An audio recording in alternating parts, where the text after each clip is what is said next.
오늘 우리 성경 말씀 함께 보십시다. 이 새벽 성경 말씀 구약 성경 호세아서 3장입니다. 호세아서 3장 1절부터 5절에 있는 말씀 같이 보십시다. 호세아서 3장 1절부터 5절에 있는 말씀.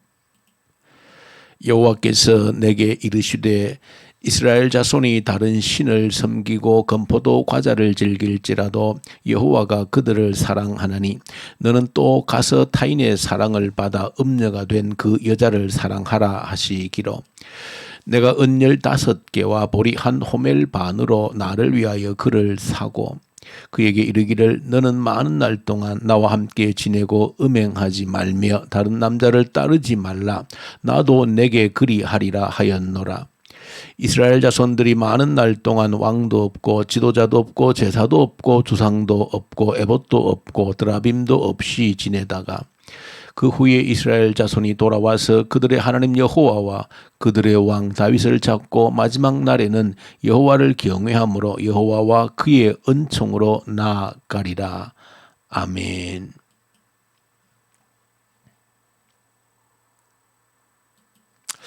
오늘 호세아 3장에 있는 말씀을 함께 묵상을 합니다. 호세아는 하나님께서 하나님의 감정을 가장 어떤 면에서는 가장 아픈 그 하나님의 감정을 마음을 호세아를 통해서 전달하고 있다.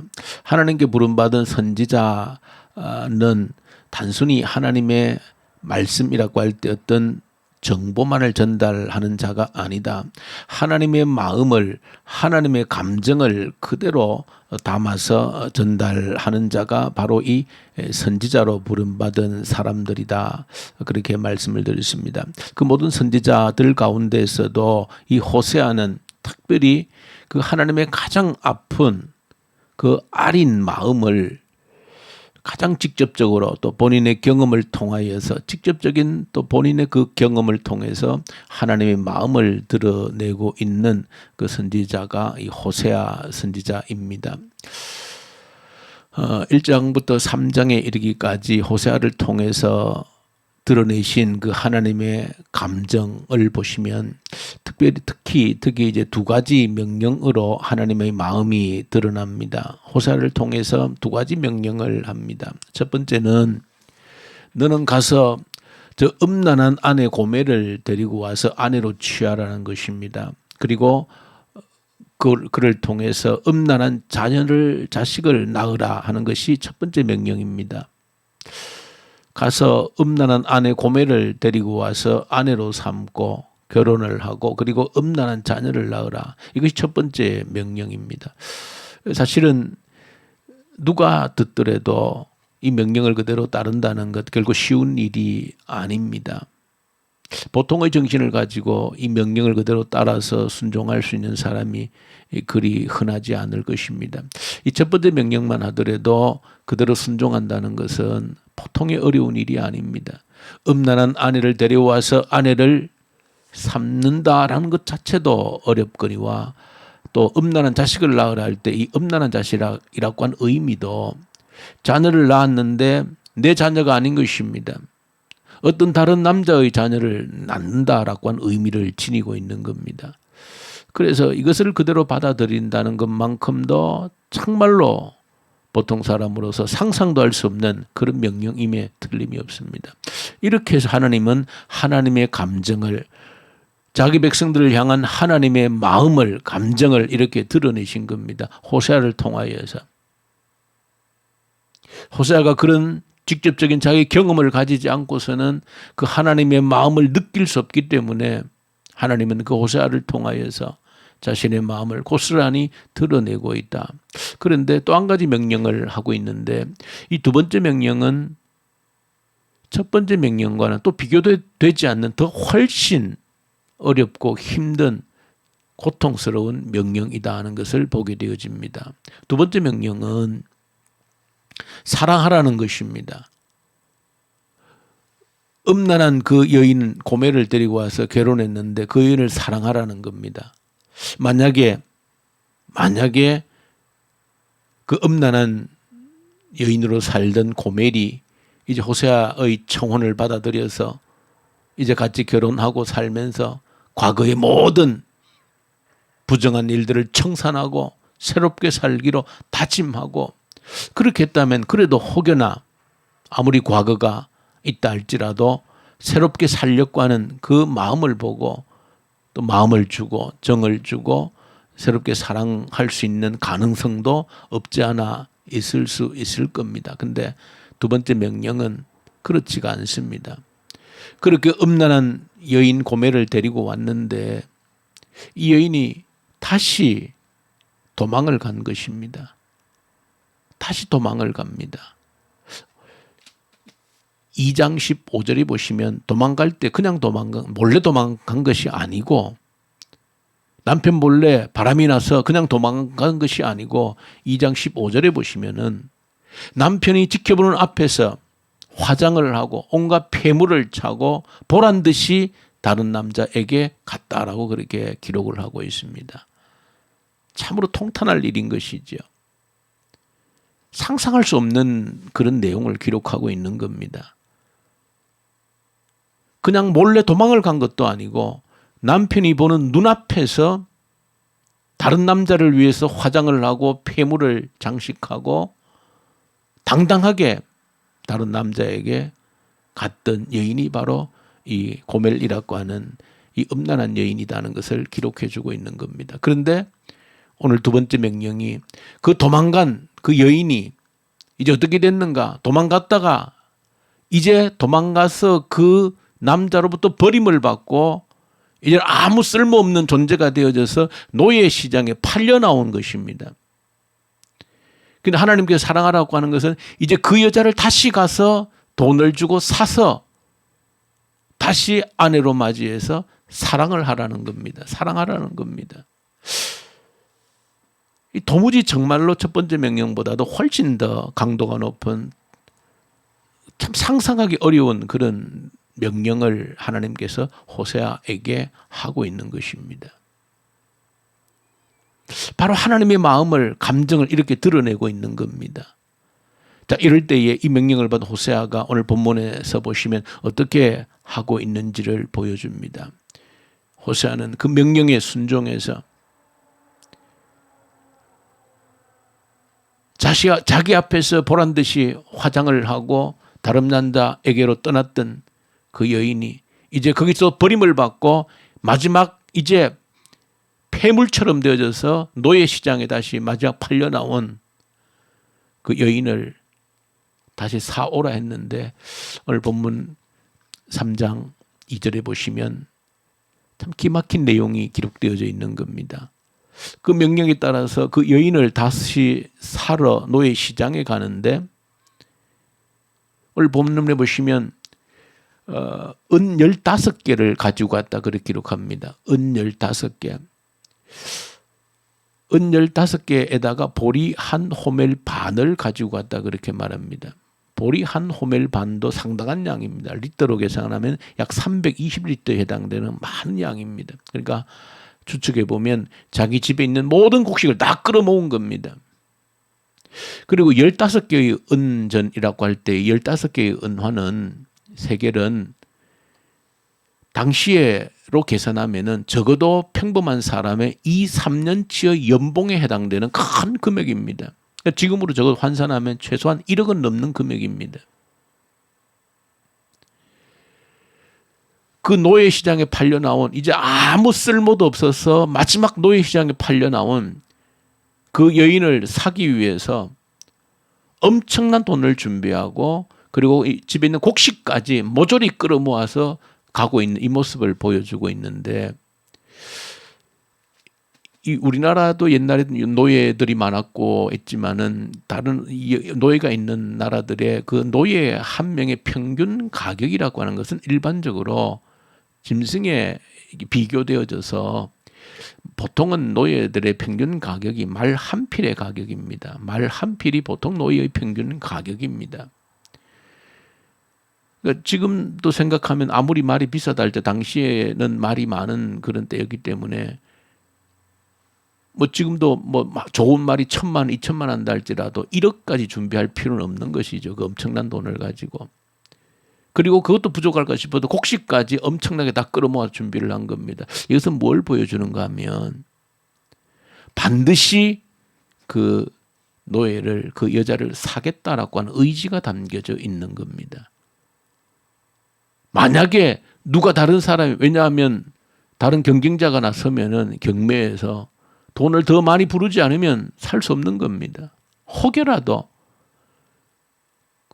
정상적으로 생각하면 그 가격에 비교도 안 되지만은 만에 하나라도 다른 사람이 사간다면 안 되기 때문에 반드시 내가 사와야 되겠다는 그 의지가 그 보통 형성되어져 있는 가격보다도 몇십 배를 더 준비해서 갔다는 것을 보여주고 있는 겁니다. 반드시 사내고야 말겠다라고 하는 그 의지가 이 지금 돈을 준비한 이 과정에서 정확히 보여주고 있는 겁니다. 이것이 바로 하나님의 마음인 것이죠. 우리를 어떻게 구원했는가를 보여주는 것이죠. 하나님께서 우리를 어떤 마음으로 건져내셨는가를 정확하게 보여주고 있는 겁니다. 하나님께서 자신의 생명을 들여서 우리를 건져냈다라고 하는 그 마음이 사실은 이 호세아를 통해서 그대로 드러나 있는 겁니다. 우리를 그저 푼돈 주고 사온 자들이 아니라는 것이죠. 하나님이 어떤 마음을 가지고 어떤 대가를 지불하고 우리를 건지고 사셨는지를 사실은 이 호세아를 통해서 우리에게 정확하게 보여주고 있는 내용입니다. 이 호세아 성경은 하나님의 그 깊은 마음을, 그 감정을 가장 아프게, 가장 적나라하게 우리에게 드러내 보여주고 있다. 하나님이 나를 어떻게 사셨는지를, 하나님 앞에서 내가 한 행동이 어떤 의미였는지를, 하나님이 어떻게 받아들이셨는지를, 어떻게 느끼셨는지를 그대로 드러내 줍니다. 남편 앞에서 다른 남자를 위해서 화장을 하고 도망을 가는 그런 짓거리를 우리들이 행했다는 것입니다. 그것을 지켜보고 있는 하나님의 마음을 누구를 통해? 호세아를 통해서 고스란히 드러내고 있는 겁니다. 실제로 이 호세아의 성경에 보면 이 오늘 읽을 4장 본문에도 보시면 4장 15절에도 보시면 길갈로 가지 말라고 하는 그런 표현이 있습니다. 길갈이라고 하는 땅은 이스라엘 백성들이 요단강을 건너서 도착했던 그 땅이 길갈입니다. 특별한 땅입니다. 그 광야에 불순종했던 광야를 청산하고 요단강을 건너서 들어선 가나안의 첫 땅이 길갈입니다. 그 길갈로 가지 말라는 겁니다. 그 말에는 깊은 의미가 담겨져 있습니다. 바로 호세아에게 말씀하셨던 것처럼 그 아내가, 호세아가 남편이 보는 그 앞에서 얼굴을 단장하고 화장을 하고 폐물로 치장을 하고 다른 남자에게로 당당하게 걸어나간 그 현장이 사실은 길갈인 겁니다.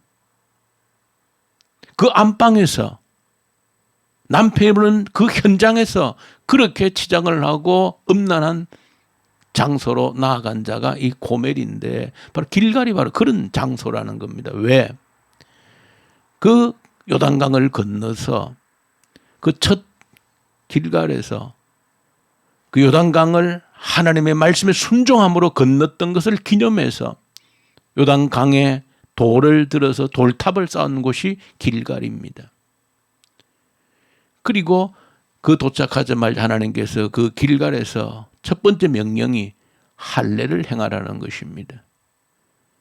이것은 그야말로 하나님을 믿지 않고서는 순종할 수 없는 일입니다. 왜냐하면 할례를 행하면 남자들이 3일 동안 움직일 수가 없습니다. 근데 지금 온 사방의 가나안 족속들이 호시탐탐 지금 이들을 지켜보고 있고 어떻게 하면 저들을 막아낼까, 침략할까 호시탐탐 노리고 있는 현장입니다. 그러니까 사방의 적들로 둘러싸여 있는 그 속에서 사흘 동안 움직이도 못하는 할례를 행하라 했을 때 정상적인 합리적인 생각이면 불가능하면 안 됩니다. 여기서 할례를 행했다간 모든 백성이 몰살당합니다. 그런데도 거기서 행했던 거, 왜? 하나님의 명령이기 때문에. 하나님의 전적으로 순종하고 의지했다는 것을 보여주는 겁니다. 그래서 그 길갈리라고 하는 것은 요단강을 건너서 정말로 하나님과 가장 깊은 첫사랑을 나누었던 장소로 기억되어지는 곳이 길갈리입니다. 거기에서 이 백성들이 하나님 보는 그 앞에서 하나님과 첫사랑의 뜨거움이 있는 그 자리에서 화장을 하고 음란한 다른 남자에 갔던 그 장소가 바로 길갈리라고 하는 것을 이 호세아를 통해서 보여주고 있으면서 호세아에게 바로 그 사실을 경험케 하고 하나님의 마음을 드러내신 겁니다. 하나님께서 어떤 마음이신가, 우리가 범죄할 때, 우리가 죄를 지을 때 어떤 느낌을 가지고 있는가를 호세아를 통해서 정확하게 보여주고 있는 겁니다. 그런 우리를 다시 사시기 위해서 엄청난 돈을 준비해서 가고 있는, 다른 누구에게 결코 빼앗기지 않기 위해서 몇십 배의 돈을 준비해서 그 버려진 폐물과 같은 그 인간을 건져내기 위해서 가고 있는 이 호세아의 모습이 바로 우리 하나님의 모습이다라고 하는 것을 보여주고 있습니다. 저 여러분들이 내가 구원받았다라고 하는 것을, 내가 용서받았다라고 하는 것이 그냥 우연히 가볍게 덩달아서 그렇게 되어진 일이 결코 아니다라고 하는 것을 이 호세아를 통해서 그 하나님의 마음을 우리에게 전달해 주고 있다. 오늘 저 여러분들이 이 말씀을 묵상하면서 이런 하나님의 마음이 저와 여러분들에게 조금이라도 느껴지는, 경험되어지는 그런 저와 여러분들 되기를 원하고, 한 가지 경고를 받는다라고 하면 이렇게 말씀을 통해서 우리에게 깨우쳐도 우리가 외면하고 그 하나님의 마음을 알기를 원치 않고 돌아선다라고 하면 어쩌면 하나님은 정말로 호세아가 당한 것처럼 이 어떤 의미에서든지 고통을 통해서 우리에게 깨닫게 하시는 그런 채찍을 드실 수도 있다라고 하는 경고를 저와 여러분들이 받으셔야 됩니다. 왜? 하나님은 그렇게 해서라도 이 호세아에게 얼마나 고통이겠습니까? 말로도 할 수 없는 고통 아닙니까?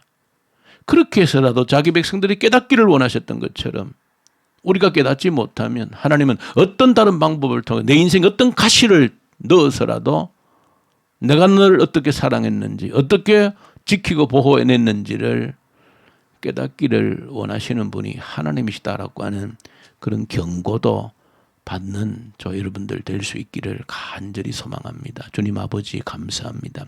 하나님의 마음을 느끼고 받을 수 있는 저희들 되게 해 주십시오.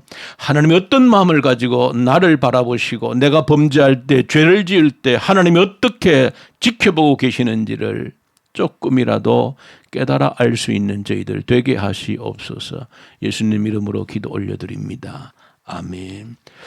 하늘에 계신 우리 아버지, 아버지의 이름을 거룩하게 하시며 아버지의 나라가 오게 하시며 아버지의 뜻이 하늘에서와 같이 땅에서도 이루어지게 하소서.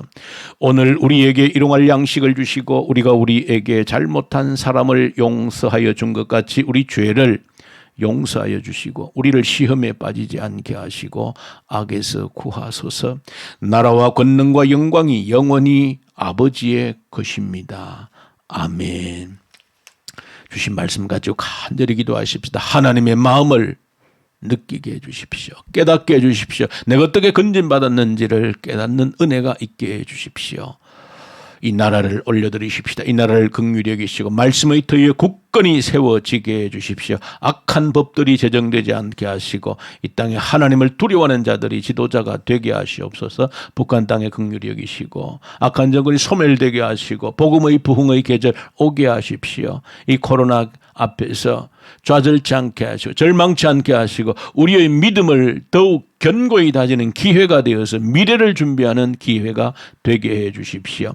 오늘 특별히 우리 교회를 위해서 기도할 때 중고등부 아이들 간절히 간절히 올려드리십시다. 우리 청소년들 믿음의 뿌리를 내리게 하시고 우리 모든 자녀들 부모가 교회가 책임지고 이 지역에 있는 청소년들을 우리 교회가 책임지게 하시고 내일 모레 수능 시험이 있습니다. 우리 교회 3명의 아이들 우리 박지현, 우리 장영주, 우리 정찬용 지혜와 총명을 주시고 최선을 다하게 하시고 이 아이들의 믿음을 지켜주시고 최선의 결과로 하나님께 영광 돌리는 주의 아이들이 되게 해주십시오. 간절히 우리 기도하시고 우리 선교사님들 현장에서 오직 말씀과 성령으로 충만케 해주십시오. 기도하고 우리 환자들 많이 있습니다. 일일이 이름을 올려드리면서 간절히 기도로 올려드리십시다. 주의 능력이 함께하고 주의 치료하심을 경험케 하여 주시옵소서. 위에서 간절히 우리 함께 기도로 올려드리십시다. 우리 기도하십시다.